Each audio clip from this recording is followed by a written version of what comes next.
The Talmud of Jammanuel.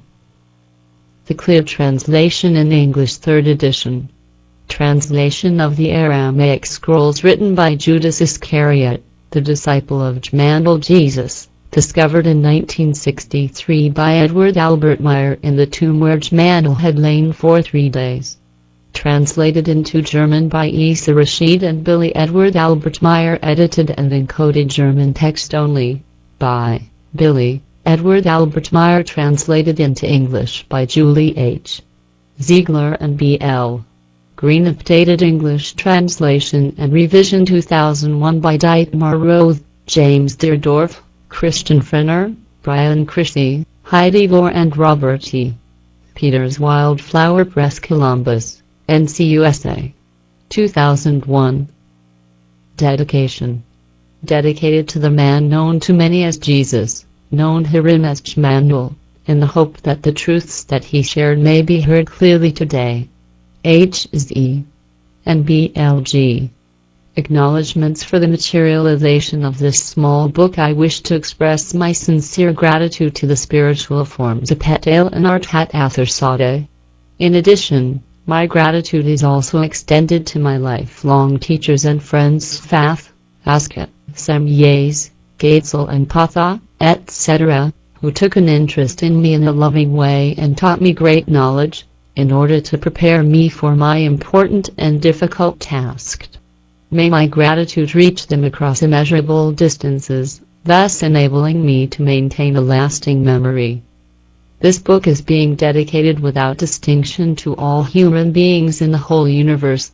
May it be a form of spiritual values to all of them and expedite the progress of evolution, the truly lawful love emanating from creation, harmony and truth, and to the attainment of true knowledge, wisdom and peace. I also express my thanks to the discoverer of the tomb where Jammanuel had lain, and to the translator of the text that I found, as well as to my dear wife Calliope and my children Gilgamsha, Atlantis, Socrates and Methuselah, through whose companionship and love I was able to fulfill my difficult task and continue to fulfill in the future.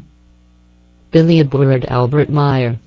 We are in deepest gratitude to James Deerdorf for his detailed investigation of the genuineness of the 1978 and 2001 German versions of the Talmud of Jammanuel, which has enabled the clear and consistent translation that you see before you.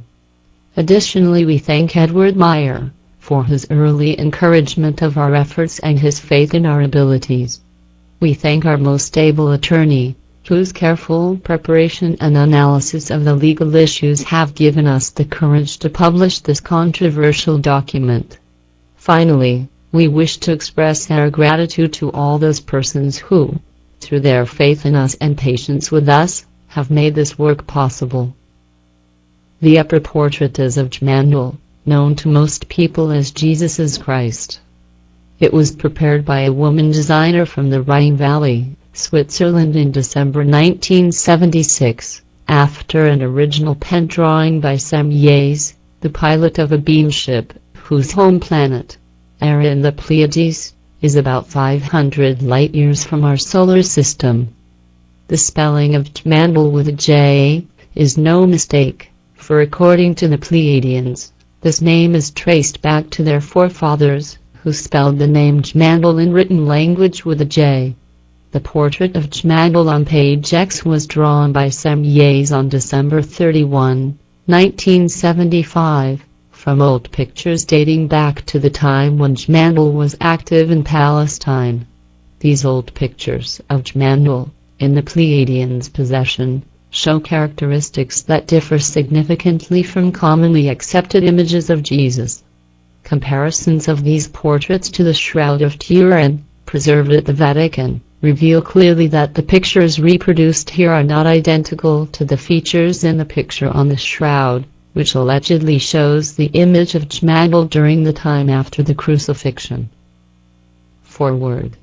In 1963, the text presented in this book was discovered by Billy Edward Albert Meyer in the form of scrolls encased in preservative resin, After a Greek Catholic priest by the name of Isa Rashid discovered the actual burial cave of Jammanuel, who has been erroneously called Jesus Christ. Written in the literary language of Old Aramaic, the document was buried under flat rock in the tomb. It was Rashid's wish that his name not be publicized. He feared, and rightfully so, that he would be persecuted by the church and the Israelis and perhaps even be assassinated, a possibility that unfortunately became true later. The author of the scrolls was a contemporary and disciple of Jammanuel who was known by the name of Judas Iscariot. For about 2,000 years he has been wrongly denounced as the traitor of Jammanuel, although he had nothing to do with the betrayal. This ugly deed was actually carried out by Judas Iscariot, the son of a Pharisee.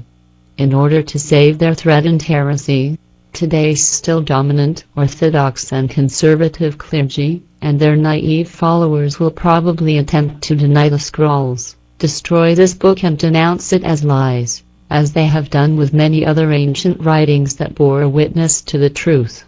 See, for example, the books Enoch and Ezra, among others, which were removed from the Bible because they had been too close to the truth when handed down. As before, it will happen again that this writing will be attacked and probably taken out of circulation.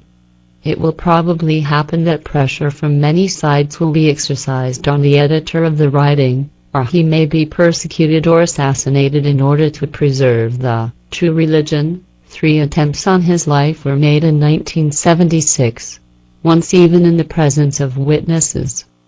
By the end of 1990 the number of murder attempts had increased to 13. Certainly efforts will be made to induce police, authorities, public prosecutors, judges and courts of all kinds to prohibit this book, to ridicule it, to repudiate it or to suppress it, actions which, however, will not detract one iota from its veracity. The obscurantists in charge certainly will proceed with all circumspection, skill and intrigues to have the document dismissed, denounced as a hoax and quashed, as has been the case upon publication of other writings whose original scripts, however, were then hidden in the Vatican Library in Rome. But there will also ensue an outcry against the text from the religious fanatics and other misled persons who will want to proceed with all means against its existence and the editor. It has always been like that. As everyone knows, there is no shying away from murder, assassination or anything similar. The editor is well acquainted with this fact and consequently has taken necessary precautions. But the Holy Ministry and the Holy See in Rome, and the Pope have always taken steps to build up or to save the erroneous cult religion of Christianity. In this connection the readers need only to think of the Inquisition ordered by the Holy See, through whose command millions of people in Europe alone were brutally slaughtered, tortured and murdered. The number of murders on record committed by the Holy See amounted to 9 million during the Inquisition, while the number of undocumented murders adds at least another 9 million. Former Greek Orthodox priests were led telepathically to an area outside of Jerusalem by the Pleiaren, and they found and dug their way into an abandoned ancient tomb. The stones on the floor, concealed for a while, for 2,000 years apparently, resin-encrusted, animal skin-wrapped scrolls, which they took out and removed from that location. When they opened up one, they found they were in Aramaic. So Isa Rashid took the scrolls, began a translation process. In something like 7 years, he sent Meyer about 1/3 of these scrolls, translated from the Aramaic, which they originally were, into German. He let Meyer know that he was now virtually on the run with his family for their lives. He told Meyer that there were certain religious factions of a couple major religions that found out that he had these scrolls and that wanted to take possession of them themselves. The information would prove to be enormously heretical. After Isa Rashid had translated a chunk of them, he took them and his family into a refugee village in Lebanon, hid the scrolls in the walls. It's said that within about a week's time, the Israelis came in and destroyed the entire village. The scrolls were destroyed, along with many of the structures and people who lost their lives. Isa Rashid and his family escaped with their lives into Iraq.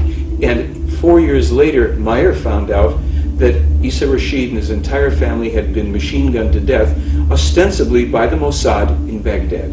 For instance, Emmanuel foretold the coming of another prophet. He named him as Muhammad.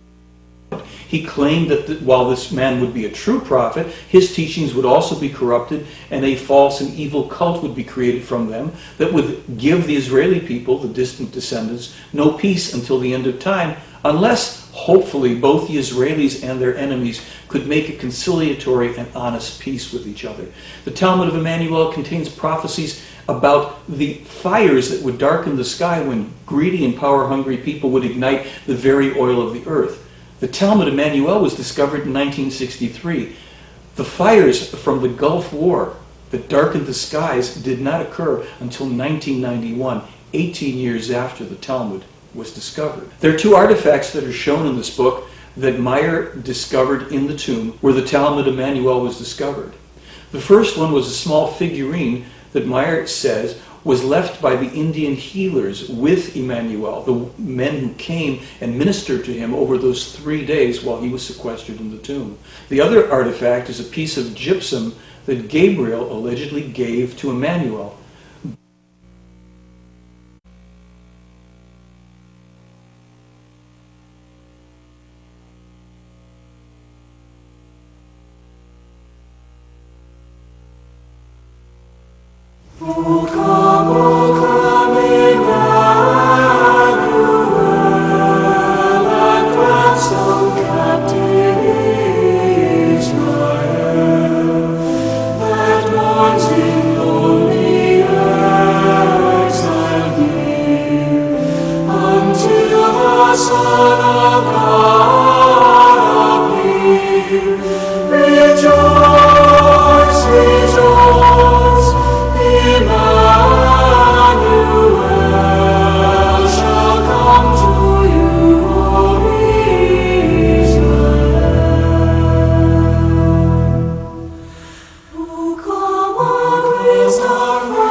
But if Jesus traveled or returned to the East, surely there would be legends, like those in the south of France, to support the idea.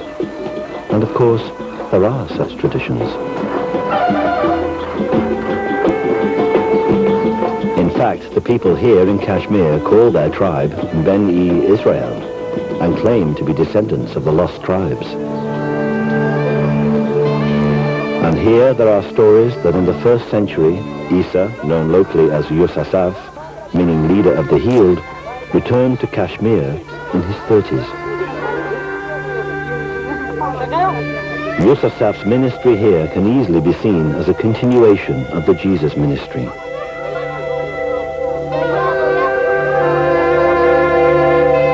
In a local temple called the Temple of Solomon, there used to be an inscription which told of Yusasaf's claim, made about 50 AD, to be Jesus, the prophet from Israel.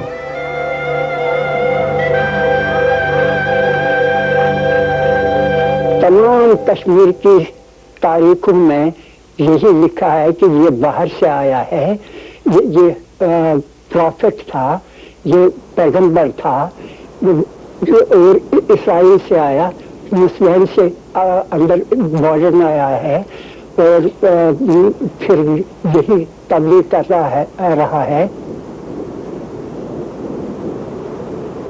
वही चीज जैसे वही मसीह भी है, क्योंकि यूसुफ के मायने हैं जो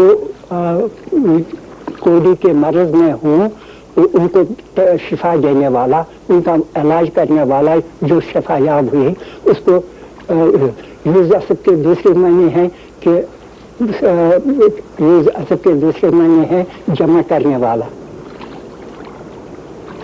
Yusasaf continued to teach and to preach in Kashmir until he died around the year 80 AD.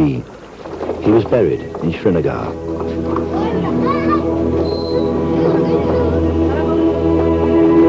And this rather modest building is, they say, his tomb. The first shrine erected around the site was built in 112 AD. In fact, it is now a shared gravesite. In the 15th century, the Islamic holy man Syed Nazir ud-Din was also buried here. Although both the gravestones under the cloth point north-south in the Islamic tradition, the body of Yusasaf is buried beneath in a grave dug east-west in the Jewish tradition.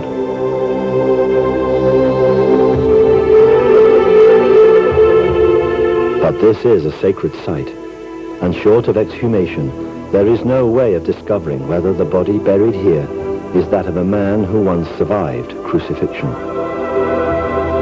However, next to the sarcophagus are the carved footprints of Yusasaf, and they do have marks or scars on them. अच्छी उम्र में ये fort हो गया है, इसके पाँव के निशानात पत्थर पर उन्होंने कुंडा कर रखे हैं, जैसे कि थे वैसे ही रखे हैं निशान के तौर पर। उनमें जख्म के निशानात बिल्कुल साफ नजर आते हैं, जो सलीब पर चढ़ाने की वजह से उनके पाँव में जख्म आए थे। The position of the scars, just behind the toes, do not match each other, but they would align if a single nail was driven through both feet with the left foot placed on top of the right.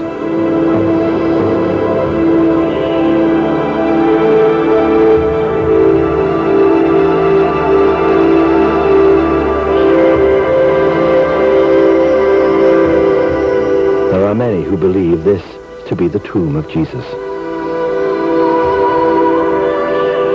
If this is the tomb of Jesus, then he spent most of his life in the mountain kingdom of Kashmir. He did not die on the cross. There was no resurrection. He did not ascend into heaven, and he does not sit at the right hand of God. For many Christians, this would be the end of Christianity as we know it.